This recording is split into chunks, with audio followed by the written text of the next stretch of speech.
Ken Maschhoff and his team have built a pork dynasty from the family farm headquarters outside Carlisle, Illinois. In the past 20 years, Maschhoff, 57, has grown from 8,000 sows to 218,000, climbing the annual pork powerhouse's ranking of largest U.S. producers rapidly. The Maschhoffs, which is owned by Ken, his brother Dave, 59, and the wives, is the fourth largest pork producer in the nation. On a sunny day in September, Maschhoff, president of the National Pork Producers Council (NPPC), takes a drive around the family's original sow farm, where his grandfather farmed and where 13,000 sows now live, and talks about why he is excited about the U.S. pork industry, but why rapid growth in production is not the smart move for his company right now. Your sow number has stayed steady for several years after decades of rapid growth. Why?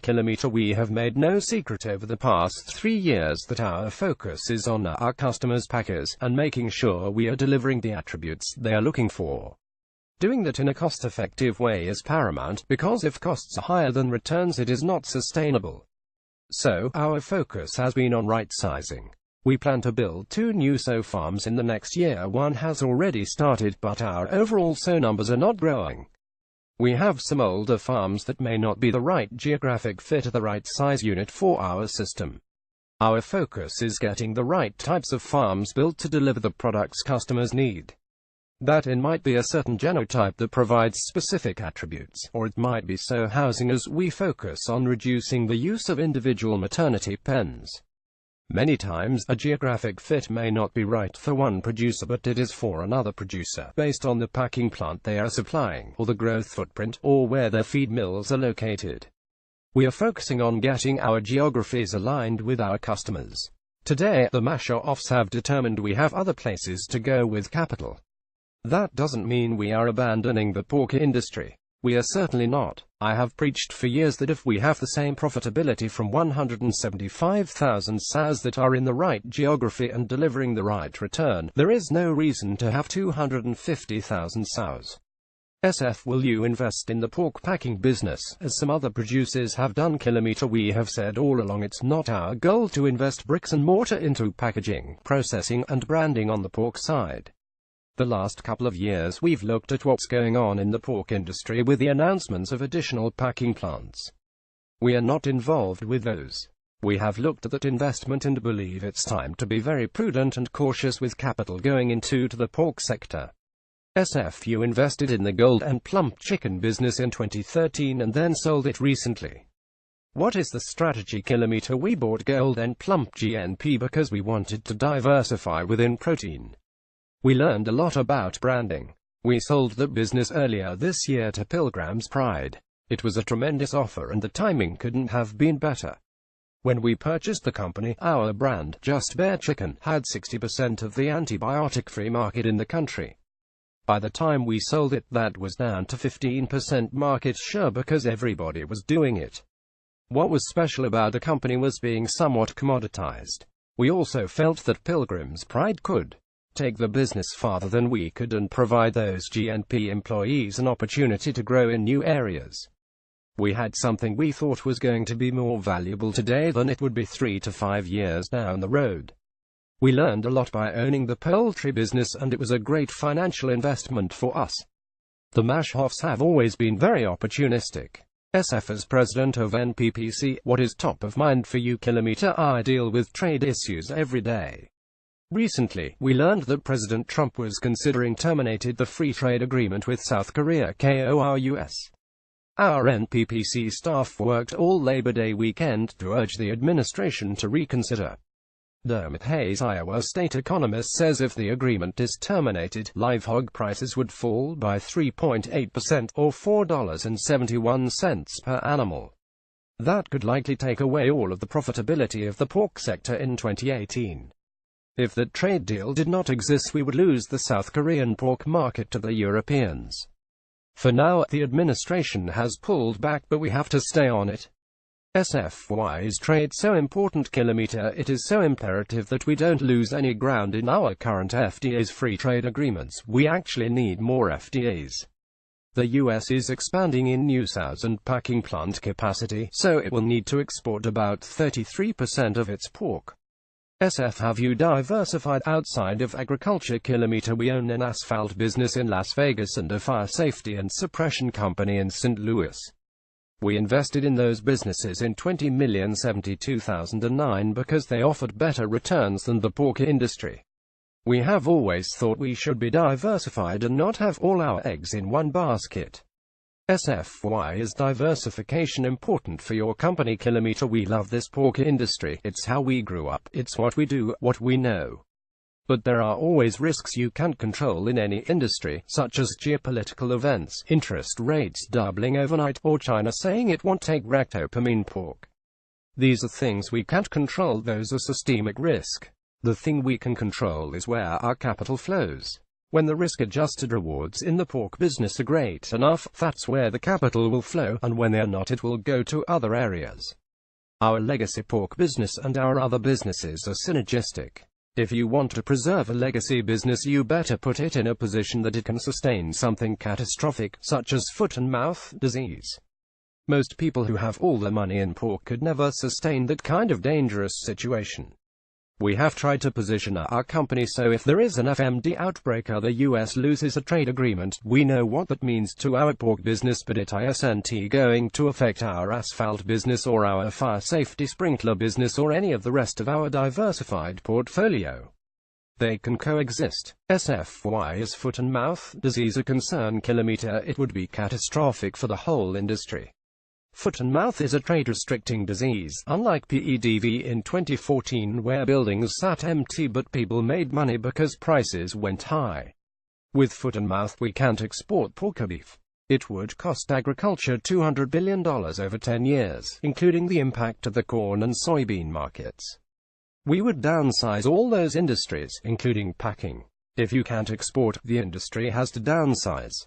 SF, has your thinking changed over the years about risk? Kilometer, absolutely. I really don't think most pork producers look at risk and evaluate it thoroughly. I used to be that way 20 years ago. We looked at our taxes and said we can either give 45% of this to the government or we can reinvest in our business. Equipment dealers love farmers at the end of the year, because even though the combine is only 3 years old and doesn't need replaced, farmers buy a new combine instead of giving it to Uncle Sam.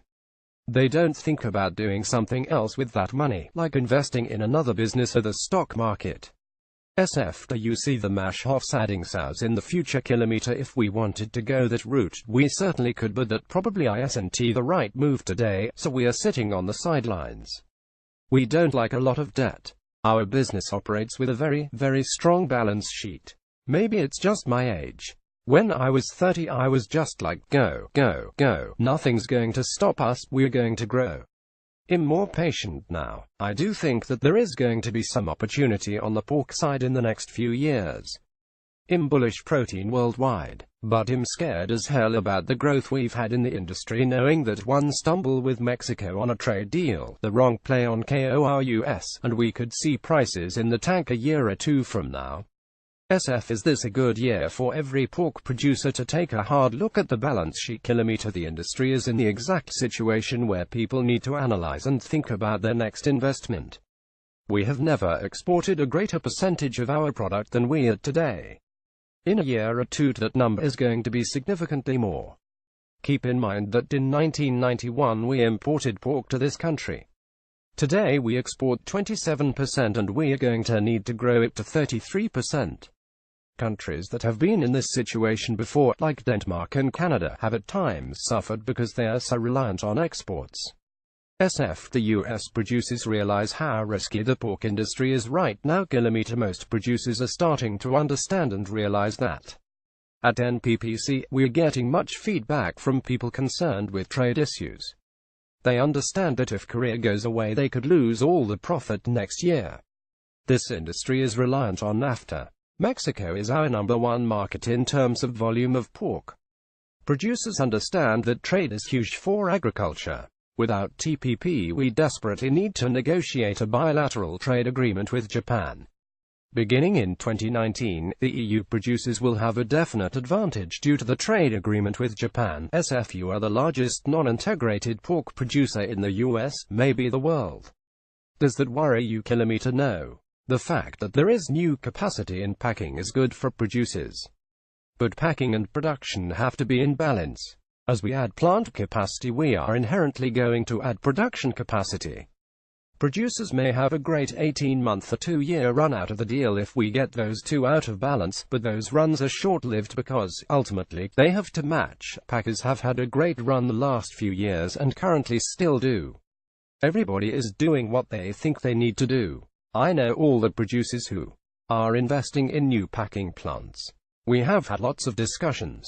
I know why individuals are doing it and it's the right move for them, but when you combine everything, what it's doing to the entire industry is it's making us more reliant on trade.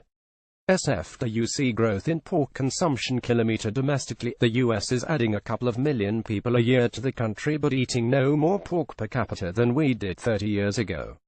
We are not going to change our domestic consumption. Our goal is to sustain consumption, not lose it. We have to increase exports. Do you think differently about expansion today? Kilometer, when you expand, you are ratcheting up the risk to your whole industry. 25 years ago, I said I can grow our business and here is going to be our return and this is why we are making that investment. It's very different 25 years ago than it is today. I don't think I was looking at it right. Today, we need a lot higher return because of the systemic risk we face. What else keeps you up at night? Kilometer, we have slipped as a country closer and closer to more of a socialistic society.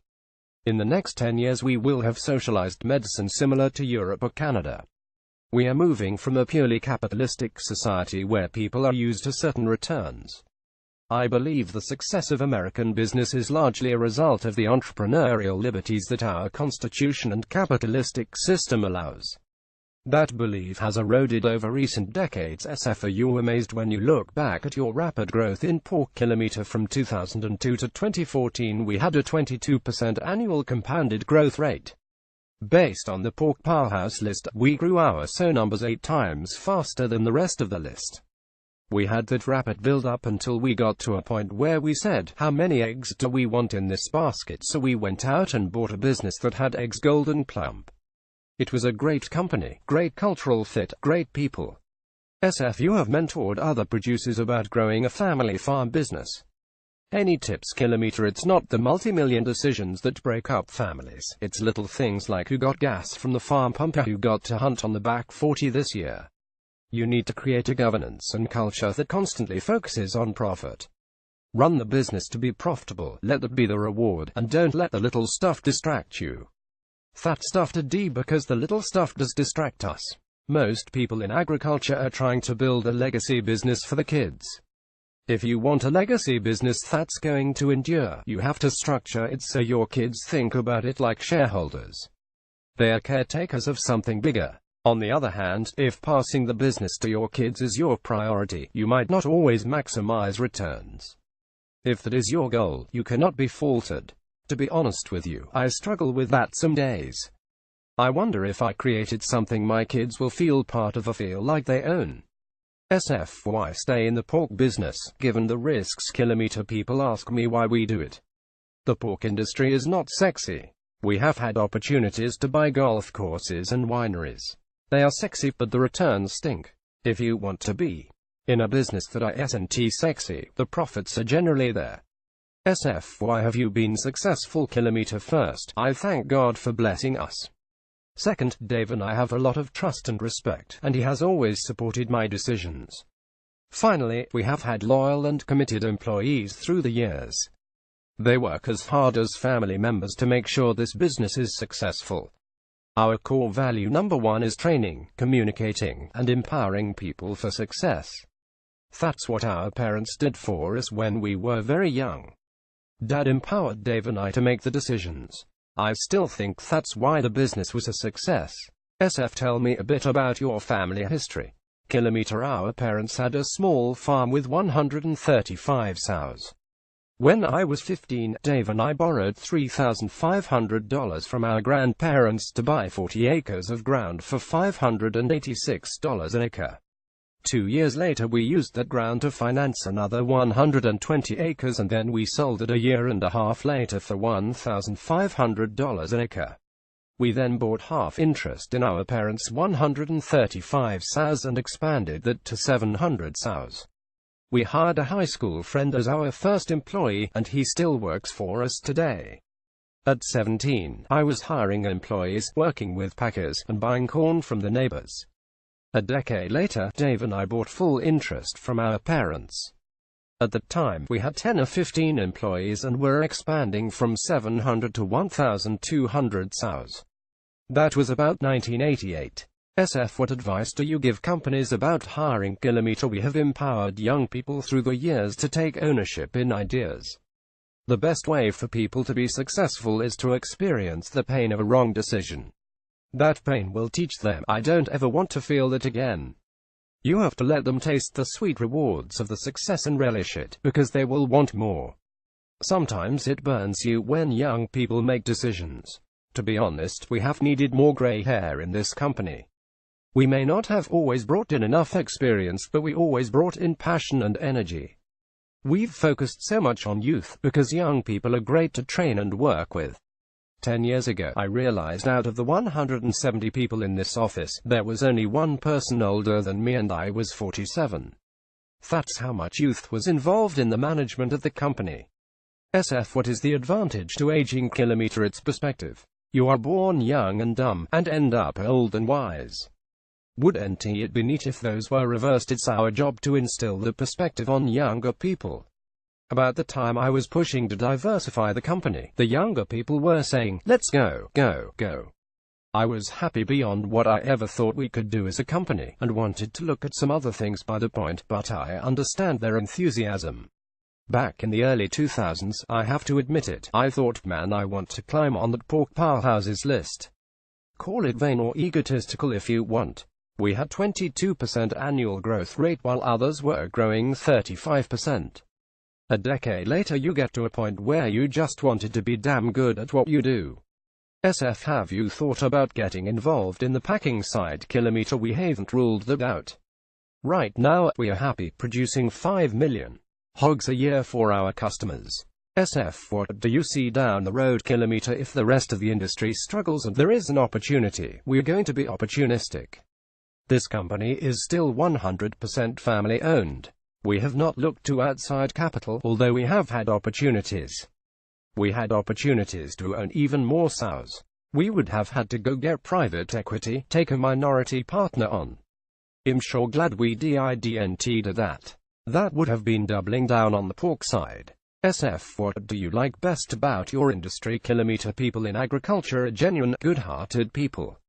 It's something special. I want my kids, even if they are not involved in this business, in some way, shape, or form to gravitate back to the roots. I can honestly say, today, I love this business, I love this industry. SF: You were president of NPPC at an interesting time. Kilometer: You said that right.